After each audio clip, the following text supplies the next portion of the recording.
Hello, I'm Curt Whitesell and want to welcome you to the coolest and most informative podcast in the Westfield, Indiana area. What's Up Westfield? What's Up Westfield is a local chat fest to dig deep into politics, development, who's doing what, and anything else we can fit into 45 minutes of fun behind a microphone. If you have a topic or an interest in being an amazing guest, please reach out to us, and we'd love to hear your ideas. Today we are online for our latest edition and are honored to have a Westfield City Council candidate as our guest. He has a long history of municipal work like public works and water treatment, but now advises those same communities on how to plan for the future. He is also heavily involved in the Westfield Rotary Club and Open Doors Food Pantry in his spare time. As we get closer and closer to the elections in Westfield, it's residents like him that we want to get to know more about and be involved. Please welcome Mr. Kurt Wanninger to the podcast. Hey, Kurt Wanninger, thanks for doing my podcast today. I really appreciate it. Thanks for inviting me today. Looking forward to it. What would you normally be doing on a Monday morning, mid-morning? Monday mornings, mid-morning, typically just getting caught up from the weekend and forecasting the week and touching base with clients typically on Monday mornings and seeing where everything stands or what they need help with. Are you able to shut down for work over the weekend or not? I typically can now that the campaign started. I've not been able to really shut down too much. A little bit of breaks here and there. Student Impact on Friday was a nice shutdown. That was fun, wasn't it? Yes, it was. So, Kurt, a lot of us do know you. You've been around. Why don't you tell us about yourself quickly and give us kind of the nickel tour of Kurt Wanninger personally? I grew up in Southern Indiana. I grew up in Jasper. People familiar with that German Catholic community. A lot of people know it because of the Jasper Strassenfest every year in August. It's a big festival, and that's where I grew up and basically developed my roots. And basically after that went to college at Indiana State University. I was actually originally accepted to go to Purdue in pharmacy, but I decided to go into biology and study at Indiana State University. Later on, getting my degree at my Master of Business Administration degree from Indiana Wesleyan. My wife and I met in college, so college sweethearts. And we got married in 1994 and we moved to Westfield in 1998. So pretty well lived over half my life in Westfield now. And that's where we call it home. We've got two great children, Samantha and Josh. Samantha is at the University of Charleston in South Carolina studying speech pathology, working on her master's. And Josh is who we refer to as Einstein in our house. He is going to Butler and he's studying astrophysics. And so, well, he's like his mom, I guess, huh? Jeez. Yeah, he gets it all from his mom. But yeah, he's done a couple of he's done an internship with NASA. And he's getting ready to go to Japan this summer, study quantum computing. So he talks way over my head. Yeah, it's exciting though. That's pretty cool. Yeah, it's great to see our kids grow and develop. And your daughter did a great job at Student Impact speaking. And thank you. It's proud when we get to see our kids achieve and basically do great things in our communities and in their lives. So when you went to college for biology, what were you going to college to be, or did you know? Well, originally I was planning on going back to Purdue and studying pharmacy, and I did that actually in high school. I worked for Hook's Drug Store. Probably date myself there. A lot of people don't remember Hook's Drug Stores. Yeah, we remember that. So I worked there and I really enjoyed that job and doing that type of work. However, I had a friend that had a construction company. His dad had a construction company. I started doing work for them and doing survey work. And I took drafting in high school and I started doing drafting work and writing up legal descriptions for properties after we did surveys, and really liked the outdoors, kind of that office and outdoor activity type of work. So while I was in college, I was paying my way through college and worked construction through the summer months and laying pipe and building subdivisions or building commercial developments, and really started to like that even more. And so after college, I basically stayed in the construction industry and worked for a developer contractor locally here in the Indianapolis area. After college, built a number of the subdivisions here in Westfield early on. So while I was doing construction projects, one of the inspectors on site asked me to join or come to an interview at the county surveyor's office. So I didn't want to make him mad. He was inspecting my project. So I agreed to go do an interview with Kent Ward. And if you guys know Kent Ward, he's been county surveyor since the early 70s and very influential in Hamilton County government across the state as well. So I sat down with him. I told him, this is not an interview. I'm just here not to make the inspector mad at me on my projects. And so we sat down and he asked me why I didn't like government. And I said, well, it's inefficient, it's corrupt, all these things. And he told me the only way I can make change is to be part of it and to do positive things within it. So he convinced me to come work for him. So I had a career with the surveyor's office from 1996 to 2002. We did a lot of great things during that time. We built the base maps for the county GIS layers for the county, put a lot of processes in place with development. And I started to get recognized in the county during that period of time. And in 2002, I went through Leadership Academy, Hamilton County Leadership Academy, and met more people. And then I was asked to come over to work at the city of Westfield, or the town at the time. And so made that decision, came back to came to work at the town. And first job there was to try to figure out all the new development that was occurring in our community. So I set all the standards, all the processes in place, started in an engineering department, started our own Westfield GIS department, and did those types of things. And then eventually in 2007, I became the public works director and did that till 2012. During the sale of the utility in 2012, I got recognized by a number of private water companies, as well as some engineering firms. So I was asked to come to work at those.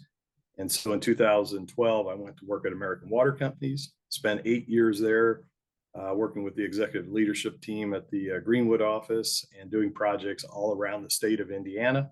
And then eventually was doing stuff in the Midwest. And then I started doing corporate projects all across American Water, from California to New York, and from Tennessee up to Michigan. So did a lot of those projects. And then during COVID, I just was having a phone call, and Marty Wessler Engineering, had a conversation with them, and they said, why don't you come work for us? So 2.5 years ago, I went to work for Wessler Engineering, and I get to help communities help themselves better themselves in water, wastewater, and stormwater.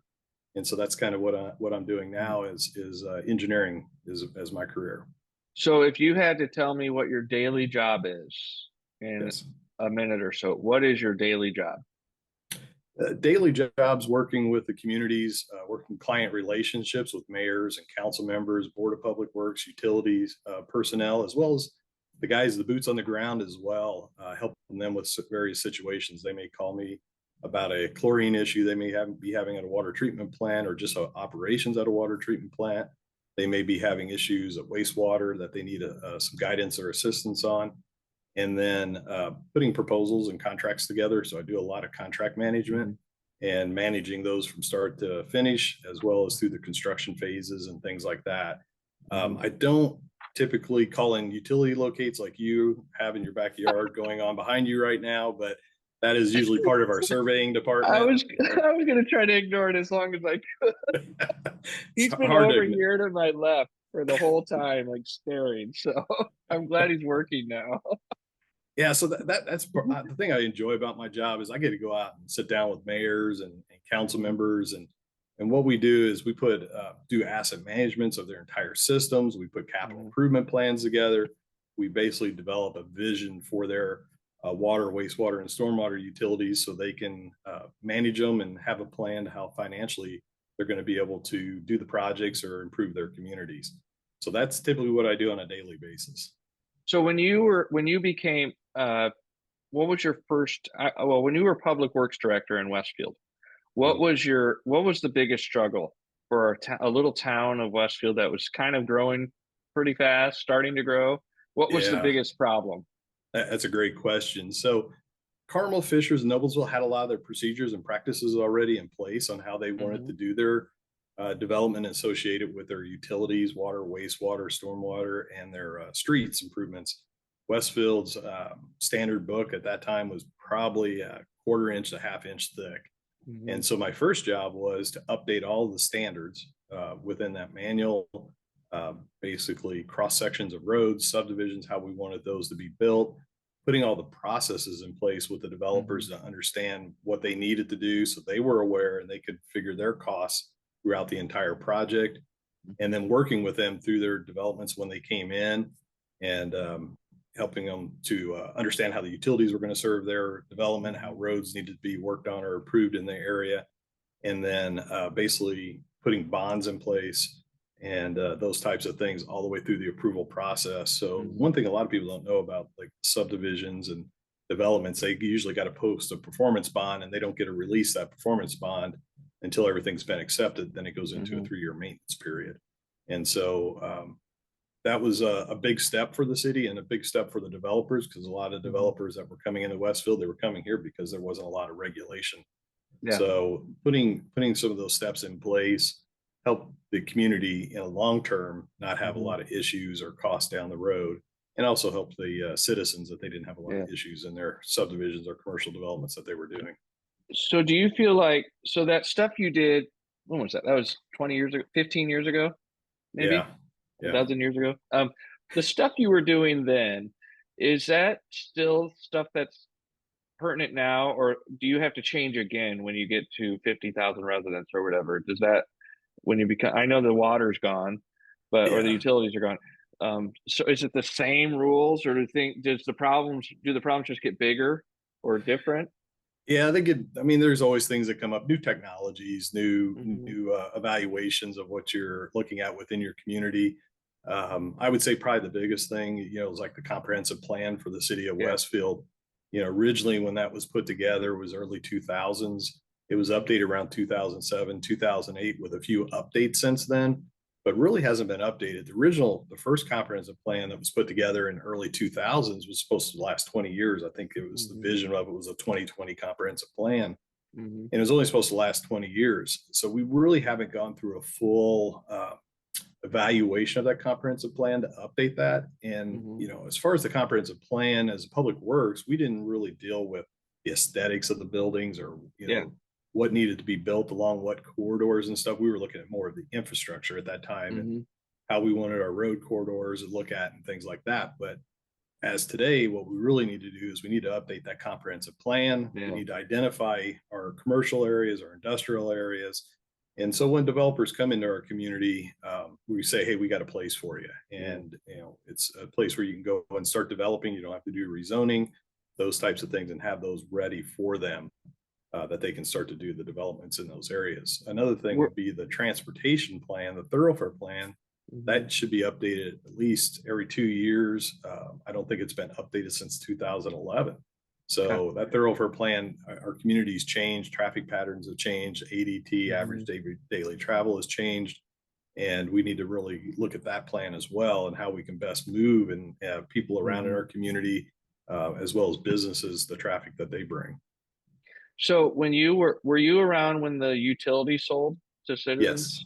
Well, I got it to the point where it was ready to sell. I think I left in October of that year. It was supposed to sell in the fall. I don't think they really closed until the spring of 2013.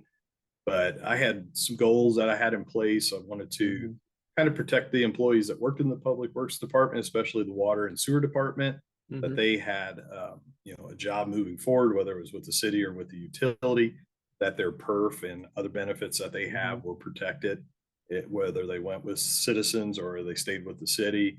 Those types of things.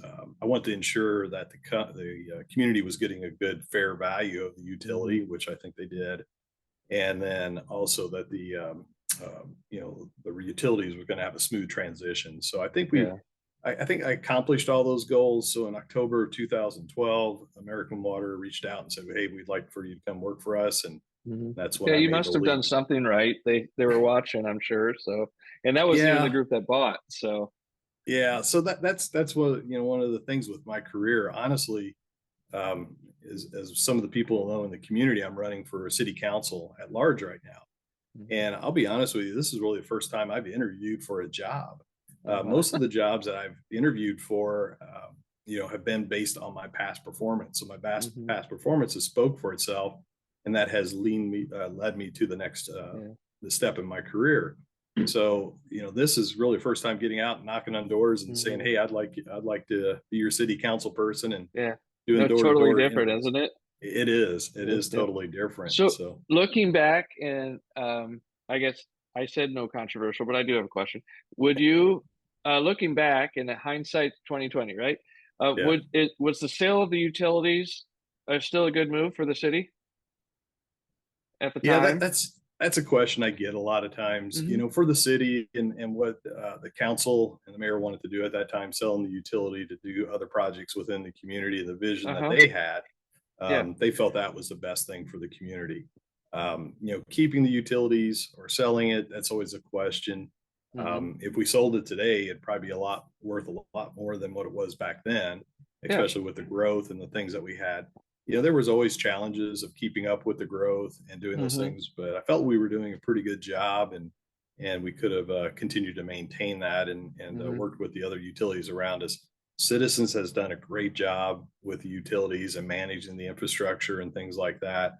I know communities always complain about rate increases and those types of Yeah. things. Those probably still would have occurred if the city owned Yeah. them, but Yeah. probably one of the main reasons the city council wanted to sell the utility, besides the cost and having revenue, was also they didn't have to deal with it as council persons when they had to do Yeah. the rate increases. And Yeah. that was one of the things. Whenever rate increases came about, it had to go to the city council because they're the fiduciary of the city Hmm. and had to approve those things. So, all right. So you said it already. You're running for counselor, but Yes, you're running at large, correct? correct. Why are you running at large? Why am I running at large? Basically, I feel like the community of Westfield. I've been around the community a long time. I've served in all areas of the community, so I think I've had a pretty good touch on all those areas. Hmm. And so, from my knowledge, past knowledge as public works director and working for the city, I'm aware of a lot of the issues that are in some of the subdivisions and communities. I was knocking on doors this weekend, and somebody asked me, "Do you know what the issues are in our subdivision?" I said, "Yeah, I'd like to hear what you have to say, but I'm aware of this, and that." And Uh, he goes, "You hit all four of them, yeah. directly, and those are the issues we have in our community." And then he asked how I knew about those, and I Hmm. explained to him that I was a former public works director, and Yeah. so I was very intimate with their subdivision and those types of things. So I feel like I can serve the entire population of Westfield Hmm. and have a rounded knowledge of the community. And living here for 25 years, over Hmm. 25 years, gives me that visibility as well, because a lot of the stuff that has been developed, I remember those cornfields or where the old Hmm. house used to be and those types of Yep. things, and how the community's growing. Yeah.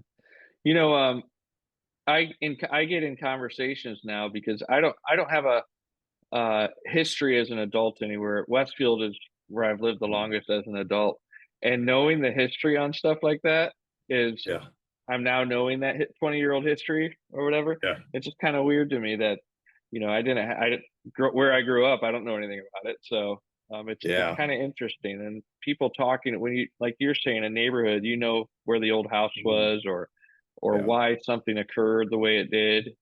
I think it's pretty helpful. Yeah, and Why? when I get a What? chance to talk to people and they ask me and I start talking about old Westfield and they're like, "How long have Uh-huh. you lived here?"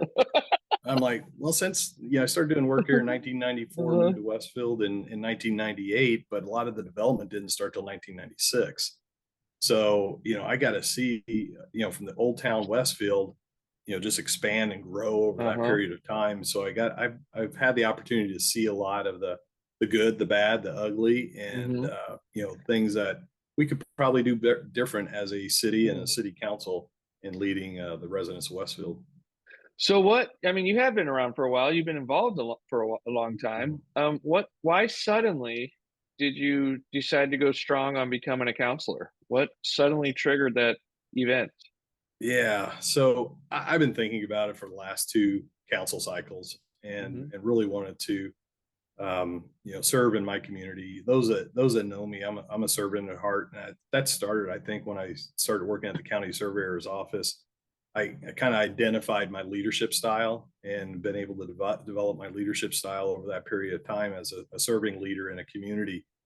And so during that period of time working or volunteering at Open Doors Food Pantry, being associated with that since 2002, and being president of that organization for 7 years and still actively involved, as well as with the Westfield Rotary Club.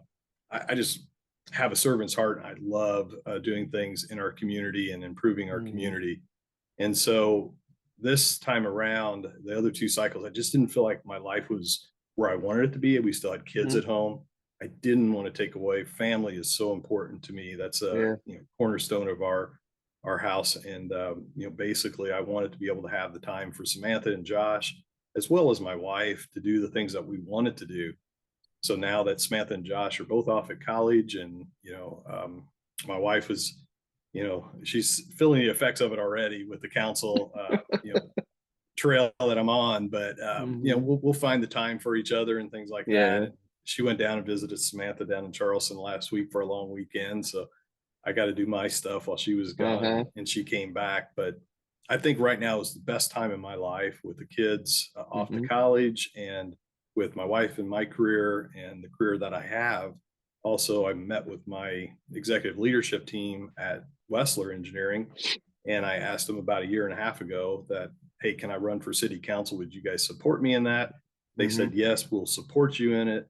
And I said, well, I don't want you doing any business while I'm running for city council. And I don't want you to do any business while I'm city councilor or with the city of Westfield. And I mean, that was a hard pill to swallow. It was one of the things that they said they would support me on.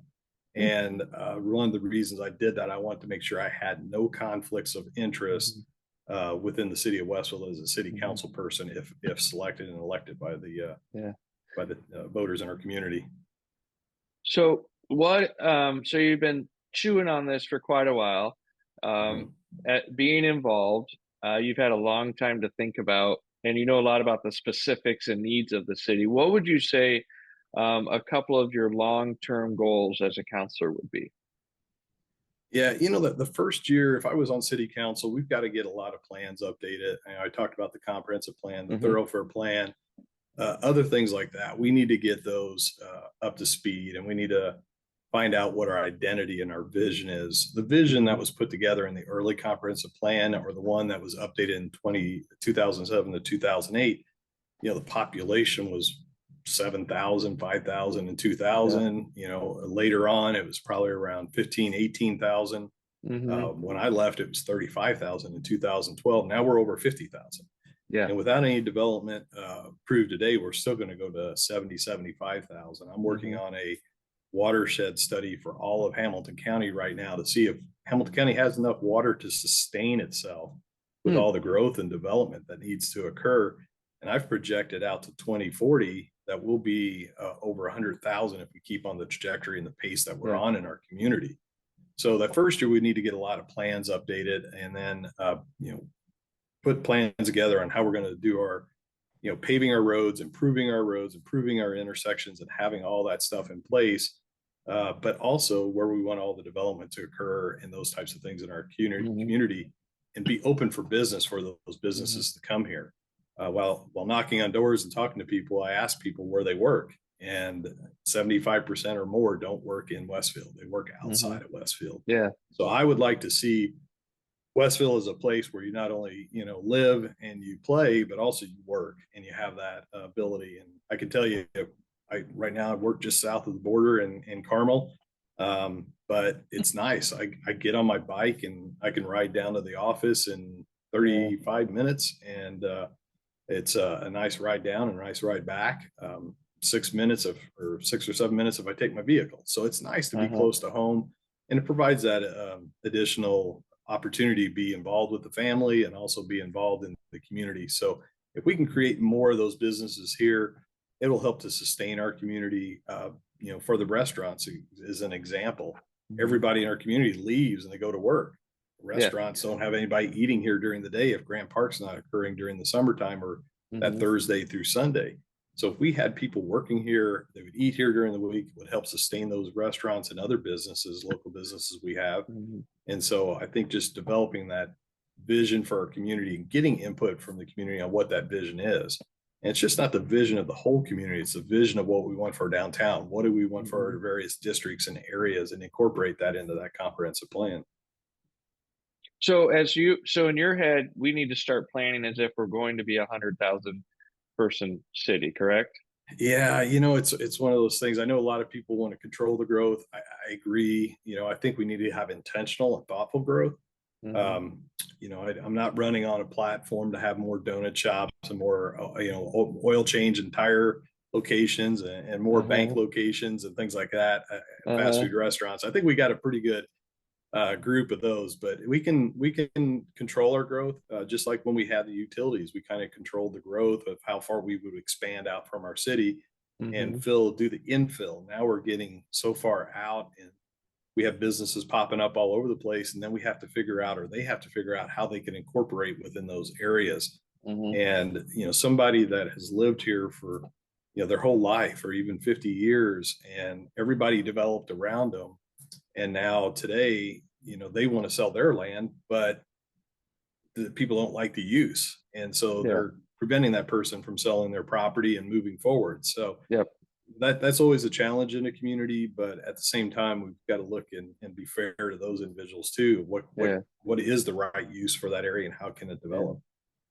What do you think is a counselor's um, job in Westfield? What do you think is their most important role? And so you're running on things like control growth and Mhm. responsibly and Yeah. infrastructure and planning and stuff. Do you think that is the role of the council, or do you think that's one of the many things? The first role of the council is be the advocate for those in the community, the rate or the taxpayers in the community, and listening Mhm. to them and hearing them and what they want. So Yeah. that's been one of the things I've really enjoyed, walking, knocking, and talking on to people in the community, is hearing what they want. Whether it's the extreme as we don't want any growth, or we want proper growth and those types of Yeah. things. It's good to hear those things. And as a council person, that will be one of my intentions, is to get out in the Hmm. public, meet with the communities, meet with HOAs, meet with various areas of the community, and continue to hear from them. Because, like Hmm. we talked about earlier, as we get more people move into our community, everybody's vision's different, everybody's thoughts are different, and to hear those Yep. thoughts and to listen to them. And that's the main thing I think of a counselor, is to listen to people and Hmm. hear what they're having to say, and then be help to make your decisions on a city council. So on the Hmm. city council, your main rule or your main job is, put ordinances and policies and practices in place, be the financial board of the community, approving budgets and items like that, and spending. So that's probably the two biggest things: the rules, establishing rules, the authority portion of it, and the financial portion of it. Hmm. And then just working together as a councils Yeah. in general. We can have different viewpoints. I think, and respectively, and hear each other and listen to each Yeah. other. We don't need to air those out in public, I don't think, all the time. Hmm. I know council members always like the grandstand sometimes while they're on the council, and it's for their constituents a lot of Yeah. time, and I get that, and there's a place for that, but Hmm. being respectful to each other, I think, is important. Being respectful to the mayor, whether you agree with them or not, is important. Hmm. And even with the clerk treasurer, working together as a Yeah. team. And I think that was one of the things while I was with the city from 2002 to 2012. We had a great team. We had great cooperation, great working Hmm. together. We always didn't agree on how things should be done, but we came to a consensus, and we were able to Hmm. move things forward instead of having a stalemate. So I think it'll be important to work together, listen to each other, be respectful of each other, and come to common ground and understanding, moving forward as a council, as a city. So they've picked apart the fiscal side of our city the last couple of years pretty hard, Yeah, yeah, and the transparency. yeah. And no matter what side you're on, do you feel like the city financially, and for transparency type thing has gotten better? Do you think it's good in a good place right now and something to build on, or do you think we need even more of that kind of digging? Yeah, the council in the past, they provided certain information stuff. We've kind of, in the last 4 years, we had a different council, and they've Mm-hmm. dug a little deeper into some of those things. I think it's always important to share with the public the plans, the vision, the spending, so they Mm-hmm. understand it better. If somebody doesn't understand something, they're going to talk about it. They may be misinformed, or from what Yeah. they heard from somebody else. But if you can share those financial plans and that Mm-hmm. understanding and that vision, I think it's important to do with the community. So I think, our councils over time have gotten better, and we just need to continue to get better in that area to have, true, fiscal responsibility and transparency in our community. It's And like, I feel like it's a stroke of credibility too when all that information's out there. Yeah, yeah, even if you're not doing something wrong, or it's just, hey, it's out there. yeah, I'm very clear out and upfront, and then people don't question it. Because if I see something, yeah, got to beg for the info, or it's related poorly, like by the council or something, I start to question it a lot more. yeah. Every organization I've had an opportunity to lead, whether it was at the city, whether it was American Water, or what I'm doing today, communication's always number one. Mm-hmm. And you've always got to have that communication. If you don't have good communication, there's speculation and all these other things out there. So being able to communicate with the public and have a good communication is a key, and to have those Mm-hmm. financial plans or any plans or any information, have that available to the public so they can understand it and scrutinize it if they want to, and provide feedback. That's great. So I think communications number one with the basically everything you do. And so that includes, having that financial portion with the community and having them understand those plans, understanding the vision of the community, and getting Mm-hmm. support behind that. So do you touched a little bit on comprehensive plan and how it's you think it was a 20-year plan, and now we're at 23 Yeah. years. So we probably are a few years behind already on Yeah. just the planning side of it. If you're digging into it, what specifically do you think we don't have enough of? We can leave houses out. We have plenty of homes Yeah. for now. Yeah. I know we're going to get more, but people want to live here. It's great. But Yeah. from the other side of stuff, what do you think we're specifically missing in Westfield as an opportunity? Yeah, when I started at the city, even before I started at the city, one of the things they always talked about was attracting more commercial and more Mm-hmm. industrial business to our community. I think we got enough commercial with the restaurants and some of the retails. We could have probably a few more big box stores that helped serve our community. But as far as the thing that we're lacking is that industrial, light industrial, and business areas. We Mm-hmm. really need to identify those corridors and make those attractive to those businesses to come here to Westfield and develop. And so if we don't have those things, they buy up land somewhere, they get a speculation on land, and then they try to get the zoning changed, and then they get the remonstrance, and maybe it doesn't go through. Yeah. So if we have these areas defined and we say, hey, this is going to be our business area, this is going to be our light industrial area, these are going to be the areas we want the businesses to come. So when they come to Westfield and said, hey, we want to be in your community, we got a great place for you. We'd love you to be in this area. And this is really suits what the industry or the business you're in. And this is where we'd like for you to be. Regardless of why do you think that we haven't done that yet? What do you think? And I know there's a lot of things in the air. Why do you think we have kind of lost that train of chasing that industrial stuff, or identifying ground for it?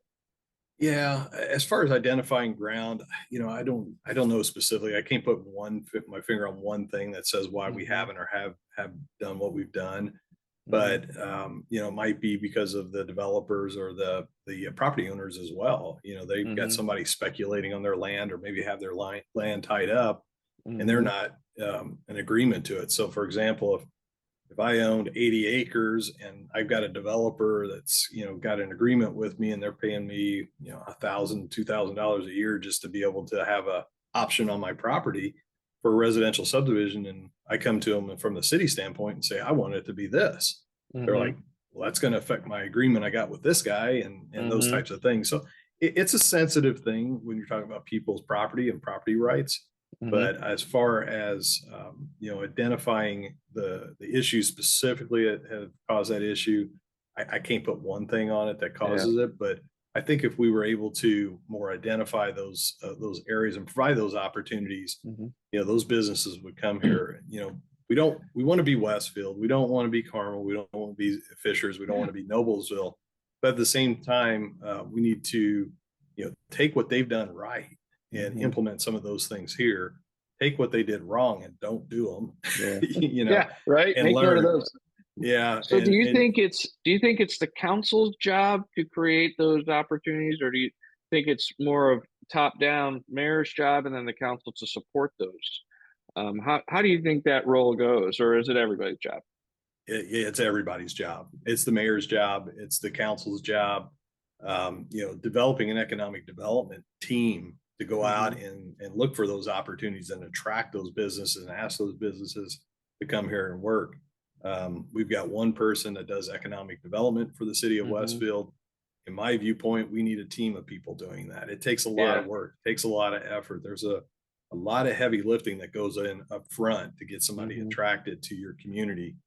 We have a great community. We got a great quality of life. The people here, are fabulous. They're welcoming. A lot have been knocking on doors. Everybody's respectful. They want to talk and those types of things. So we are a welcoming community. So I think we have everything that can attract good business, but we need to continue to improve in those areas as well. So the two things I want to talk about on here still, and are downtown and Grand Park. Yes. What I would like to know how you feel about downtown economic development, how you see it turning out. I would like to hear what you think, what you hope happens with Grand Park, and if you have any fresh Kurt Wanninger ideas for Grand Park. So because those are the two big hot buttons, aren't they? And they're the big topics, and they probably have the biggest impact today on Westfield. So So as far as our downtown area, when I was there, we had visions of what we wanted the town to look like, and then we went to a city and what we want the city to look like, and that continues to evolve as we get new people coming into our community, and as we get new developers coming in as well. So the first thing we need to do is we need to create that vision. We need to create that identity. I think right now, if you go and ask somebody at the city level, what is the vision of downtown? And they really don't have a plan that they can pull out and say, this is exactly what we want. And this is how we want it to develop. Parking's an issue. We got great restaurants on Restaurant Row, but it's hard for people to get there. We were out with a couple a few weeks ago, and we were at one restaurant. And we said, "Hey, let's go run over to Chiba and just have a drink back in the back bar." And the first thing the person said, "Well, let's see if there's any parking." Of course. So if there's no parking, let's just go to my house. So you don't want people turned away from those types of things. So we need to identify more parking area or create parking areas, and by that as a partnership. Those and that's one of the things I've done through my career is work with different entities and developing partnerships and public and private design builds and build, operate, transfer. I think that's the way the library is currently being built and doing that. So I think there's a lot of opportunities to work with developers to develop the parking. But our community needs to create a vision. Do we want to look like downtown Nashville? Do we want to look like downtown Carmel? Do we want to look like Indianapolis? Those types of things. So I think it's going to be important to have that input and develop, like I said earlier, that comprehensive plan that develops those regions and those areas. Yeah. And I feel like it's important that we pick that too. Like we like all those, like you suggested opposite things, right? Nashville and Carmel. We got to pick something and identify and chase it, correct? Correct. Okay. Yeah. And as far as Grand Park, I was in the early development of that one. I was the public works director and laying out the some of the infrastructure associated with that. And we, had numerous discussions on the project management group of how Grand Park should be managed. And at that time, was it supposed to be public or private? I was more on the private side. I thought it should have been privately owned and developed. Council and mayor at the time thought that it wouldn't occur unless we had the public doing it. It's public backing of money associated with it. Regardless, we are where we are today, and the decision is going to have to be made moving forward. The park is great. When I worked at American Water and I traveled all across the country, people asked where I was from. I'd say Westfield, Indiana. They would say, "Oh, Grand Park. I was up there." And whether it was Missouri or California or wherever, they identified with Westfield with Grand Park. And I think it's a great thing in our community, a great identifier, and we can continue to build around it. I don't think the basically commercial base, industrial base has come to that area. Nike have a shoe place there that they're testing shoes. Volleyball, stadiums or those types of things in the area, more tennis courts and those types of things around Grand Park. Sell it or manage it. I think one of the things that's got to be looked at is it profitable to sell it, or are we going to just lose more money? I don't think you sell it unless it makes a lot of money. And actually, in my standpoint, I think somebody coming in and managing it and making a profit of it. For example, if somebody had a partnership with Live Nation and they wanted to do concerts there on Saturday night, you may have, let's say you get three indoor soccer fields, you've got maybe 12 games. What do those 12 games bring in revenue? But if you did a concert in the middle and you brought thousands of people to the community, your food and beverage and alcohol taxes that you'd generate from that compared to 12 soccer games. So I think that could be an opportunity. We lost the opportunity with Indy 11 coming up here. I think that would have been a great venture for Westfield if we could have attracted them to come up here and develop that. They've got a great plan and vision for downtown Indianapolis. We'll see if it comes to fruition. But if it does, they're developing their own little community just around soccer. And so we need to look for opportunities to develop the land around and attract businesses that go along and complement Grand Park. Do you think it's wrong to, when a developer comes to entitle some ground in front of the city, and it may include some sort of a sports field or something that would be a good fit in Grand Park? Do you think it's wrong for the city to almost say, no, we don't want you there, we want you at Grand Park because that's why we built it? Do you think that's bad business, or do you think that's could be helpful? It could be helpful. I mean, it could be bad business too if they say, hey, I got this land over here for this price and the price of the land is over here. And that's discussions that's got to be made. But I don't think it's bad to offer up other areas or other ideas that maybe they didn't think were available in the community. So if they're, somebody wants to come and put a big base or basketball complex over in North Point, is that really where we want it? Or is it better in Grand Park? And how can maybe some land deals or land swaps or something like that occur, or some business plans be put together to make it more attractive for them to come over? Because if you had a big field house, I mean, we got the Pacers complex, but let's say there was another type of complex that would come in and they wanted to build a facility there. It'd be better by Grand Park than it would be over by the other facility, by warehouses where there's semis and things like that. I think right now, we have a indoor volleyball center that's in one of our warehouses, and it wasn't really designed for that. So the parking's not there and those types of things. So, I think we need to, be thoughtful and intentional about our growth and understand where we want the businesses. And when they come in, we've got to be respectful of them but come up with ideas. We just can't say, we're going to take you here and we're going to figure out how to develop everything else around you later.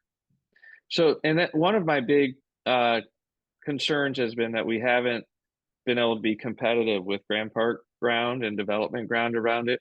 Would you be down for reinvesting in Grand Park? If let's not sell it. We're not going to make a ton of, there's no windfall, but putting more money into Grand Park for infrastructure and to offset some costs and things for development. Do you think that works?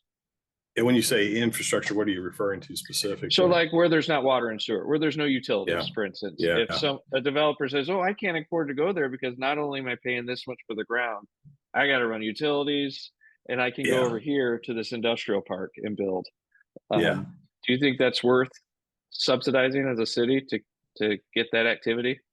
It's always, you got to look at the business plan. So, and I think that's with everything that I work on a daily basis with municipalities across Indiana, and they have developers coming in wanting to do things. And you got to look at those business plans and see what the return investment is with that development coming in. For some, it might make sense and it might be a good idea to do that. Whereas in other cases, it might not be a good idea to do that. So I think each one comes in is going to be a little bit unique. Once you make a decision on something, you've kind of set a precedent. So you got to kind of watch that as well, because everybody's going to want that same agreement, and you can't make that agreement with everyone. But when, let's say Eli Lilly wanted to come up here tomorrow and move all their downtown corporate headquarters to Westfield, Indiana, I think some concessions should be made, A little because different. I think it's going to bring a lot to Westfield and a Are new you identity. saying you're bringing Eli Lilly to Westfield, Kurt? No, I'm not saying that. No, but I think we could, we had an opportunity for, regional corporate headquarters. And I think we're primed for that with the growth that we, with the amenities that we have, the quality of life. We've got great trails, great parks. We've got to do some trail connectivity, but, I think we can continue to attract those businesses to our community. I think you and I wouldn't live here if we didn't think it was a great community. No, it's awesome. Yeah. And everybody that moves here, I rarely get someone say, I don't know anybody that says they wish they would not have moved here. That's a rarity. And it's because they moved somewhere goofy, but rarely does anybody not like this community. So yeah. So in closing, Kurt, first, thanks for doing my podcast. Yes. You were very clear on a lot of things, and I appreciate that. And detailed, you know what you're talking about. Why are you going to be a great counselor if you win? And before I say that, basically that's what a lot of people that are excited about me running for city council, they say you wear your emotions on one sleeve and we know where you stand on the other sleeve. And I probably say more than I should a lot of times, but that's one of the things I think a lot of people like about me is they know where I stand on the issue. For me running for city council, I think I'm uniquely qualified with my past leadership experience at the city, in the corporate world, as well as in the nonprofit world here in Westfield. And so with my background that I have, the knowledge of Westfield, the knowledge of the utilities and infrastructure, and also getting to help communities across the state of Indiana and learn what they're doing good, and what we could be doing differently, or how could we incorporate some of those things into our community. I get newsletters from all of the communities across the state of Indiana that I subscribe to. And I've got a folder. I'm like, I like that idea. I like that idea. So I believe in doing a lot of R&D, rob and duplicating what people do great. And how can we bring those to our community? And that's what I would like to do as a city council person, representing those in our community and continue to make Westfield better. Awesome. Well, I look forward to watching, and I appreciate you doing the podcast and wish you the best of luck. I appreciate that. Thanks, Kurt. And thanks for having me on your podcast today. All right. Thank you. Thank you. Bye.